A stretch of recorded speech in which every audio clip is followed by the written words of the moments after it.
বিসমিল্লাহির রহমানির রহিম। আসসালামু আলাইকুম রহমতুল্লাহি ওবরাকাতু। আবার একটি নতুন সুসংবাদ নিয়ে আসলাম আপনাদের মাঝে। অস্ট্রেলিয়ার জন্য আমার কাছে কিছু নতুন ডিমান্ড আসছে। আপনারা যদি অস্ট্রেলিয়া কেউ যেতে চান তাহলে আমার সাথে যোগাযোগ করতে পারেন। আমাদের অফিসে এসে সরাসরি দিয়ে যাবেন।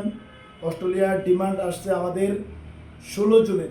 সেখানে আমি 7 জনকে নিব। আপনারা একটা টাকাও আগে দিতে হবে না আমাদেরকে। আমরা আপনাদেরকে সবসময় একই সাজেশন একই কথা বলে থাকি। আপনারা ভিসার পর টাকা দিবেন, ভিসা চেক করবেন, দেখবেন, তারপর টাকা দিবেন। অস্ট্রেলিয়ার জন্য যারা যেতে চান, যারা আগ্রহী অস্ট্রেলিয়ার জন্য, দ্রুত আমার কাছে ফাইল জমা দিবেন।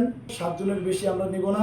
অরিজিনাল পাসপোর্ট জমা দিবেন, ভোটার আইডি কার্ডের কপি এবং 35x45 পিছনে ব্যাকগ্রাউন্ড হোয়াইট কালার, আমাকে 12 কপি ছবি দিবেন। আর কিচ্ছু দিতে হবে না। আমরা এটার জন্য পুলিশ ক্লিয়ারেন্সের প্রয়োজন পড়বে, আর কি কি লাগবে সেগুলো বাকিটা আপনাদেরকে বলে আমরা নিব। এর আগে আমাকে আর কিছু দিতে হবে না। ইনশাল্লাহ আমরা 3 মাসের ভিতরে ফ্লাইট দিব।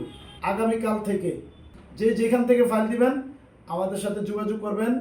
আমাদের হোয়াটসঅ্যাপ নাম্বারে ফোন দিবেন, আমাদের অ্যাড্রেসে চলে আসবেন। আর কুরিয়ার সার্ভিসে যদি কেউ পাঠাতে চান কুরিয়ার সার্ভিসে পাঠাবেন। তবে খেয়াল রাখবেন, অরিজিনাল পাসপোর্ট কিন্তু আমাদেরকে দিতে হবে। আশা করি সকলে ভালো থাকবেন। ধন্যবাদ। আসসালামু আলাইকুম ওয়া রাহমাতুল্লাহ।